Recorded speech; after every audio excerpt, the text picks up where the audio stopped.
Hi, thanks for watching this video. Today we're going to be having a look at this. This is the Burrow, the Collector's Edition. There's been a few of these now, but this is the latest version from 2024. I've only just got around to building it, but if you are thinking of buying this, you can check it out here today. I'll just show you around quickly. This is the front garden, and apparently that is based on the book and the film, so they've got details from both. I do like this little area, the pig pen, the old lime-washed walls there. There's a pig trough. That's a little sticker in there with the pig's food. This build is mainly based on the second book, Chamber of Secrets, and the second film. They do go into detail a bit more in the book about some goings-on in the garden, some funny things, but one thing I do like, those little Art Deco-style windows. They are stickers, unfortunately, though, so you do have to get all the bubbles out to make them look perfect. Would have been nice if they were printed, but anyway, let's go into the kitchen from the side door.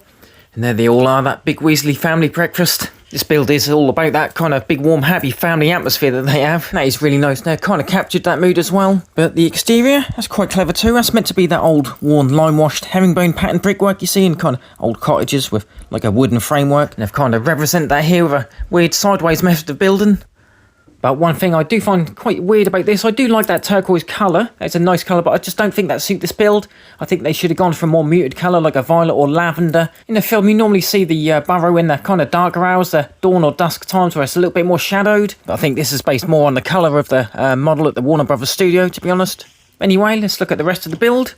I didn't expect it to be this big. I have had a couple of accidents with it already. You will need a good place to store this or display it. That is 46 centimetres high and 23 wide. And as you probably already know, that opens up. There's a little seam here. We'll just open up so you can have a look at all the features. And like I say, that is based on the book and the film as well. They've got details from both, and a lot is taken care of. And let's start off with the main feature. That is the fireplace, obviously, in Chamber of Secrets. We learn about the Flu network and how he uses it for the first time. That go a little bit wrong. As you can see, just a simple mechanism. You just turn that in, you go up and down. Another one of the main things you notice when they go straight into the Weasley's Burrow, and Harry's amazed by everything, all the magic. We've got the self-washing pots and pans. That's a brilliant bit, that is. And also, the knitting's got a mind of its own. Molly's charm, obviously. I don't know if you can see, just behind that little armchair, there's some space behind there as well. You can see the window in the background. And over this side, that brilliant scene, the breakfast scene, everyone's around the table. This is where Errol fly in. Errol's with the set as well, little owl. And we've got the clock there, got to have that little clock that tell you where everyone is. This is such a nice little room, really cosy looking flowers in there. There's our portrait tile, Godric Gryffindor. Kind of look like something out of The Hobbit really, but they've tried to fit so much in here from the film, obviously, bits and pieces. And here's Fred and George's room. There are two beds in there. And all our Weasley's Weezers jokes and bits and pieces. I said they tried to fit so much in this. Wonky beds as well. That is really clever how they've done all the architecture a bit wonky and kind of crooked. And this is obviously Molly and Arthur's room. Arthur's bits and pieces, all his muggle stuff from the Ministry. There's a plug socket there, messing about with that. And a clock, and he's also got a red phone box. Obviously a reference to the secret entrance to the Ministry, that phone box scene. And up here we've got Percy's little room. In the book that does say that Percy's room is at the top as well. He's got a few bits and pieces in there. He's got his bed hair. I think he's got his pyjamas on as well. But he has got two sets of hair as well, so you can smarten him up. There's a bit of a balcony there as well. And there's Errol, ready to smash through to the breakfast table for the letter. And over this side, we've got another portrait tile and the Weasley's family bathroom. Everyone's name printed on everything, just in case it get muddled up. There's a rubber duck. Arthur goes on about a rubber duck in the film. He asks Harry what the function of one is. For some reason, he's just obsessed with muggle stuff. And just above here, we've got a bit of a loft. And also in the book, they do go on about some sort of hauntedness in the loft, some clanging around. A few bits and pieces there, some Bertie's Every Flavour beans and a lava lamp, I think. You can kind of see that other half of the building at the back, there's a bit offset. That's done by Technic beams, holding it at a different angle. And the front bit is just regular bricks. That will give it that clever wonky effect that the Burrow has. And there he is, there's Errol. That see-through element, that don't move, that just hold them in place there. But that's good enough. And as well as splitting open to see the features inside, this is part modular. A couple of the bedrooms can come off. That'd be a bit awkward to see these bedrooms otherwise. They needed to make them a bit more accessible. This one's Ginny's room, I think. There's a newspaper of Harry there, the boy who lived.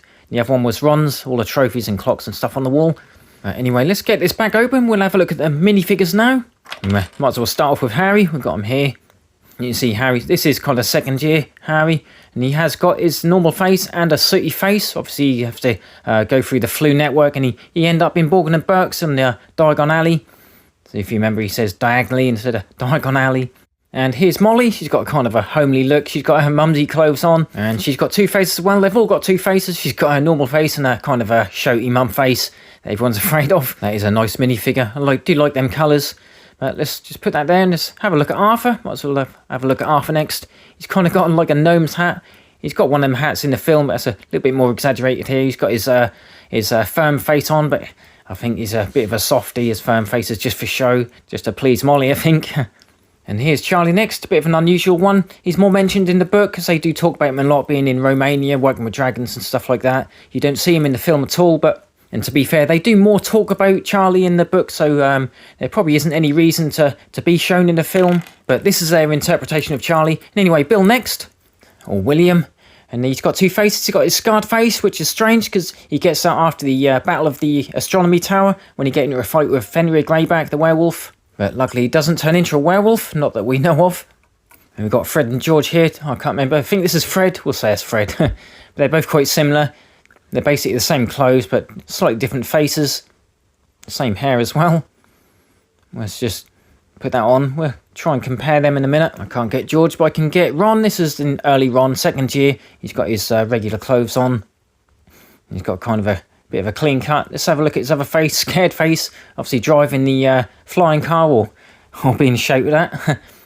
There are some slight differences. Fred and George have still got small legs, but they still bend. But Harry and Ron, as being second years, they've got the typical small legs. Here's George. I'm saying they're both the same, but George has got a more of a laughing face.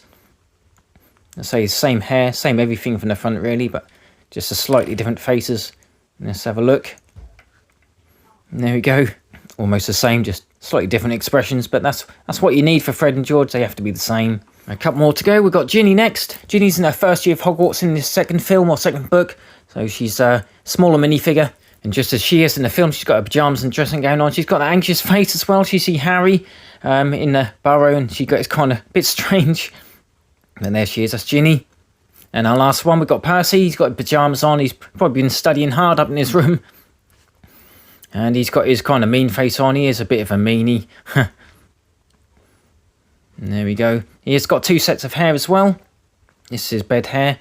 And I'll just put him there and I'll get his other haircut. This is for his posh prefect look, I think. But there we go. But there is one thing I really think they should have put in this. That is some garden gnomes. There's a section in the second book where they have to degnome the garden for punishment for coming home, you know, in the flying car. And this is one I made. And if you want to make one out of the spare parts, this is one of the ideas. It's just like an indication of a garden gnome. But yeah, they have to degnome the garden, and the air is thick with flying garden gnomes, and they have to chuck them into the field next door to get rid of them. And these gnomes, they can get quite vicious, and Harry's never seen nothing like that before. That is just such a brilliant bit. But apart from that, this is an absolutely brilliant set. But that's the end of the video today. Thank you very much for watching. If you are looking to buy this, I hope this video helps. And also, please do subscribe, because you'll be updated on any future videos. I've got quite a few more Harry Potter Lego sets to come. But until then, thanks again, and hopefully I'll see you next time.